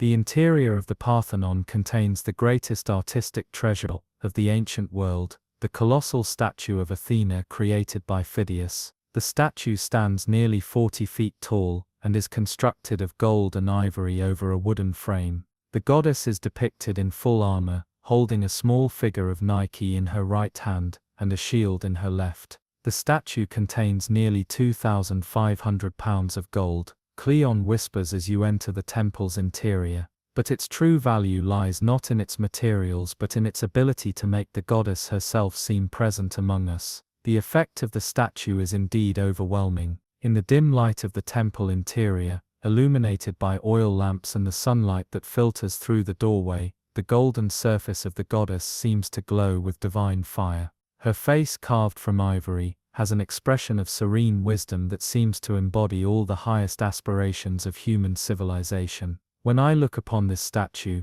Sophia says softly, I feel that I am in the actual presence of the goddess. This is what art should do, not merely represent the divine, but make the divine present among mortals. As you stand before the statue, you find yourself deeply moved by more than just its artistic excellence. This is a work that represents the highest achievements of human creativity and devotion, but it also embodies the collective spirit of the democratic community that created it. Thousands of citizens contributed to its creation, not just through their financial support but through their shared commitment to honoring their patron goddess in the most magnificent way possible. After spending what feels like hours in contemplation of the Parthenon and its treasures, Cleon leads you to the other buildings on the Acropolis. The Erechtheion, with its famous Porch of the Maidens, honors the most ancient traditions of Athenian religion. The building is constructed on the site where Athena and Poseidon competed for the patronage of Athens, and it contains the sacred olive tree that the goddess gave to the city.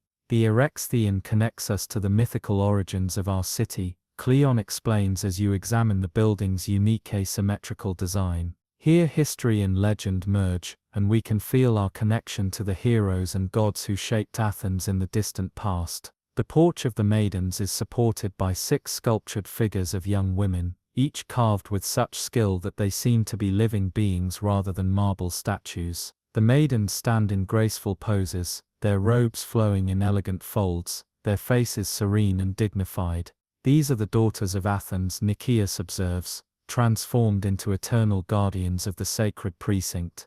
They represent the beauty and virtue of our city's women, supporting the temple as the real women of Athens support our community. As the morning progresses and becomes afternoon, you continue your exploration of the Acropolis, visiting the various smaller shrines and sacred spaces that dot the hillside. Each has its own history and significance, its own role in the complex religious life of the city. At the altar of Athena, you observe a group of citizens performing a sacrifice, offering a young bull to the goddess in gratitude for some blessing she has granted. The ritual is ancient and solemn, conducted according to traditions that have been preserved for centuries. The gods have blessed Athens with prosperity and power, the priest intones as he performs the sacrifice. We offer this gift in recognition of their favor, and in hope of their continued protection. As you watch the ceremony, you're struck by the way it connects the magnificent temples with the daily life of the community. The Acropolis is not just a museum of artistic treasures, It's a living religious center where the citizens of Athens come to worship, to seek guidance, and to renew their connection with the divine forces that shape their destiny. The afternoon sun is beginning to cast longer shadows when Cleon suggests that you take a break from your temple visits to enjoy the spectacular views that the Acropolis provides. From the southern edge of the hill, you can see the entire city of Athens spread out below, with the port of Piraeus visible in the distance. From here you can see the full extent of our city's achievement, Cleon says as you stand looking out over the panorama. The agora where citizens conduct their business, the neighborhoods where families live their daily lives, the walls that protect us from our enemies, and the harbor that connects us to the wider world. The view is indeed spectacular, but it's also educational. You can see how the different elements of Athenian life fit together, the religious center on the Acropolis, the commercial and political center in the agora, the residential neighborhood spreading out in all directions, and the military installations that protect the whole complex. A city is more than just a collection of buildings, Cleon observes. It's a living organism in which every part serves the whole. The temples remind us of our duties to the gods, the agora facilitates our interactions with each other, and the homes provide the foundation for family life and the raising of citizens. As you continue to contemplate the view, you notice groups of other visitors doing the same thing, citizens from other Greek cities, foreign merchants, and scholars who have come to study Athenian achievements. The Acropolis has become a destination for anyone who wants to understand what human civilization can achieve when guided by wisdom and devotion. People come from all over the world to see what we have accomplished, Sophia notes with pride. They return to their own cities with stories of Athenian art and architecture, spreading our influence far beyond the boundaries of our physical territory. As the afternoon progresses, you visit the museum that houses many of the artistic treasures that have been dedicated to the gods over the centuries. The collection includes sculptures, paintings, metalwork and textiles that represent the finest achievements of Greek craftsmanship. These offerings show the devotion of our citizens, Cleon explains as you examine a beautiful bronze statue of a young athlete. When someone achieves success in athletics, business or warfare, they often dedicate a work of art to the gods in gratitude for their favor. The museum also contains many works by the greatest artists of the age, sculptures by Phidias and his followers, paintings by Polygnotus, and metalwork by the finest craftsmen in Athens. As you examine these treasures, you begin to understand the extraordinary flowering of artistic creativity that has occurred in Athens during the past 50 years. We live in a golden age, Nicias observes as you study a particularly beautiful marble relief. Future generations will look back on this period as the time when human art achieved its highest perfection. As the sun begins to move toward the western horizon, you make your way to the western edge of the Acropolis to watch the sunset. This is apparently a popular activity, as you find yourself joining a group of other visitors who have gathered to observe the daily spectacle of the sun's descent toward the sea. The sunset from the Acropolis is magnificent beyond description.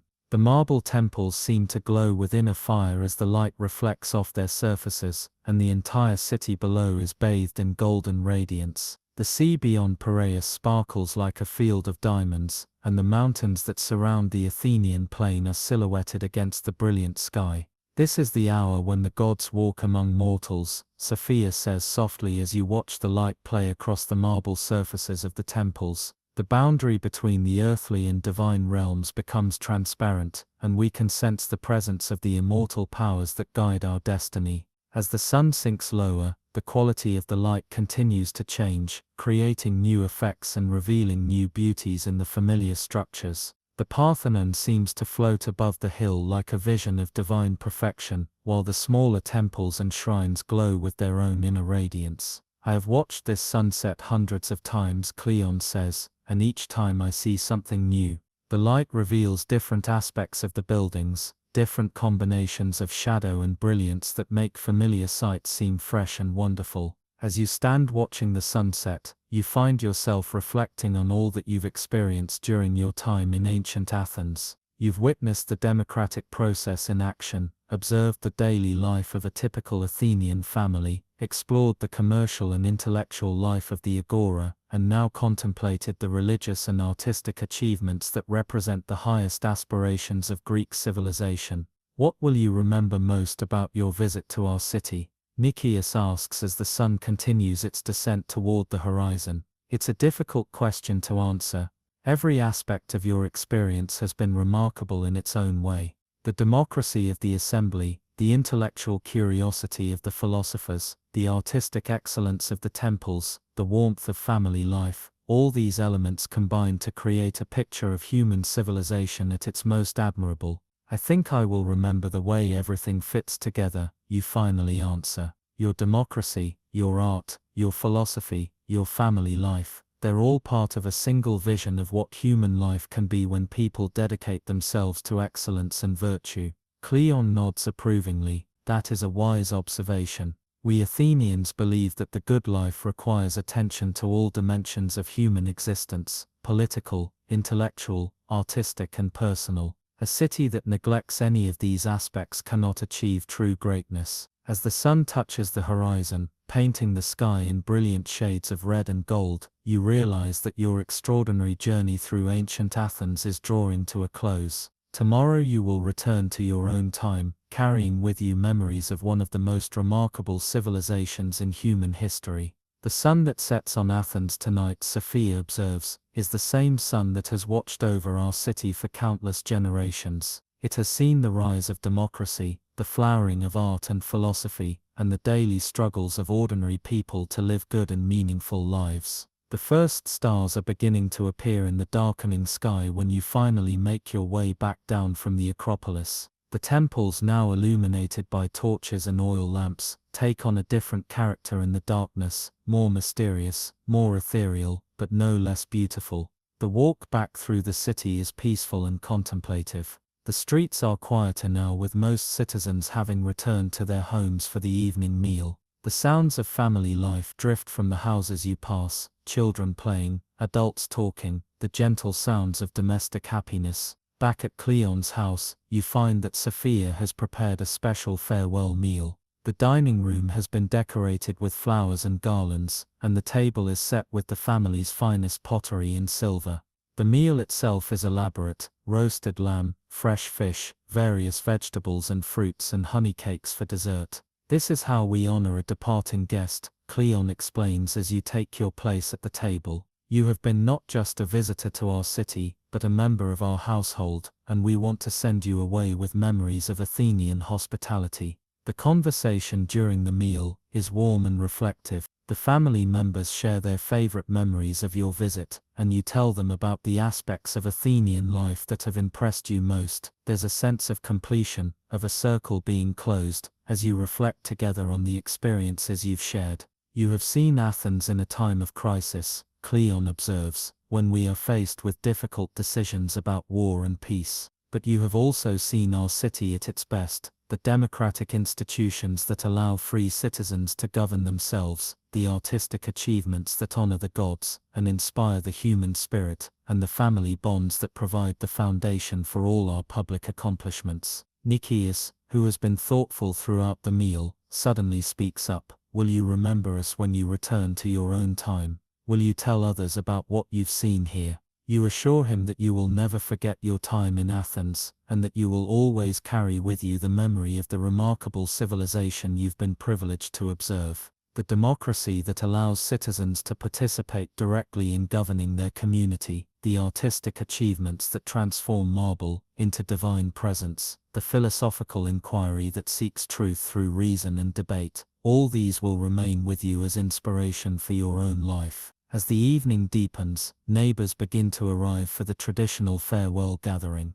This is apparently a custom when someone departs after an extended visit. The community comes together to offer their own farewell wishes and to share in the celebration of friendship and hospitality. Among the visitors is Socrates, who has come to bid you farewell and to offer some final reflections on your experience. You have lived among us for several days, he says, and you have observed our customs and institutions. But have you also observed yourself? Have you noticed how your own thinking and feeling have changed as a result of your experiences? It's a typically Socratic question, and as you consider your answer, you realize that you have indeed been changed by your time in Athens. You've gained a deeper appreciation for the possibilities of human community, a greater understanding of the relationship between individual excellence and collective achievement, and a renewed sense of wonder at the beauty and complexity of human civilization.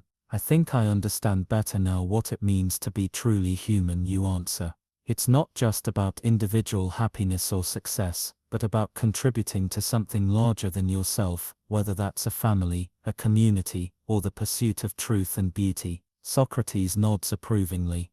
That is indeed what we mean by the good life. It is not a life of mere pleasure or comfort, but a life dedicated to virtue and excellence in all its forms. You have seen how our democratic institutions, our artistic achievements, and our philosophical inquiries all serve this same end. As the farewell gathering continues, you find yourself engaged in one final round of conversations with the various citizens who have become your friends over the past few days. Each offers their own perspective on what makes Athens special, and each expresses hope that you will carry the Athenian spirit back to your own time. Remember, says Thrasyllus, the neighbor who argued for military action in yesterday's political discussions, that freedom is not a gift but an achievement. Every generation must win it anew through their own courage and vigilance. Remember, says Aristodemus, who favored diplomatic solutions, that wisdom lies in finding peaceful solutions to conflicts whenever possible.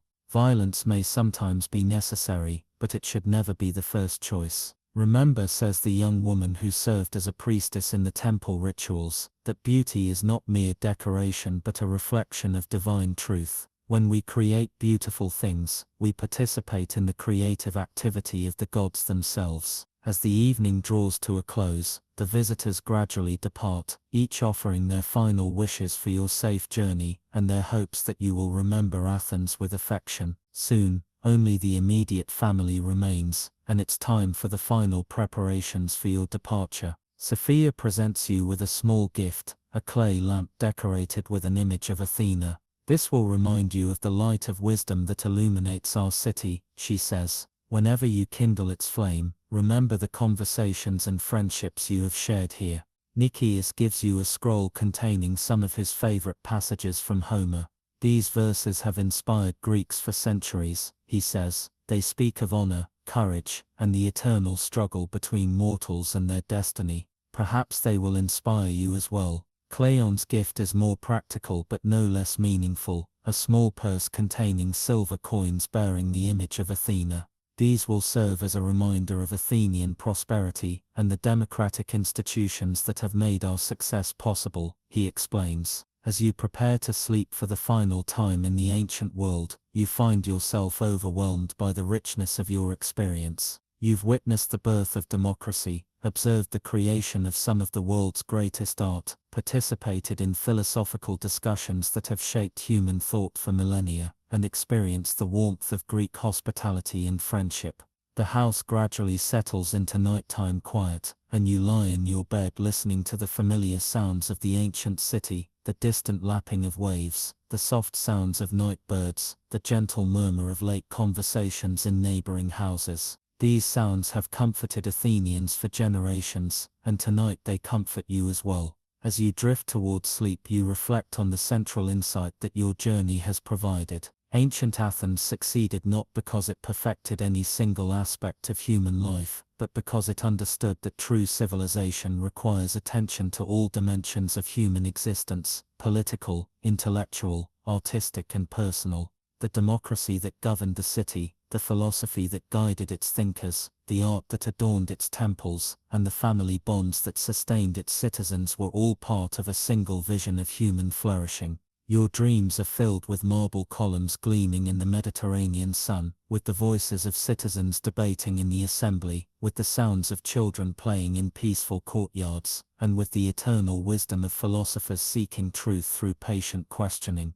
You dream of a civilization that achieved something extraordinary, a balance between individual freedom and collective responsibility, between human ambition and divine reverence, between the pursuit of excellence and the appreciation of beauty. When you wake, it will be in your own time, but you will carry with you forever the memory of those magical days when you walked among the creators of Western civilization and witnessed the birth of democracy, philosophy, and classical art. You will remember Athens not as a museum of ancient achievements, but as a living community of human beings who dared to imagine that life could be lived with wisdom, courage, and beauty.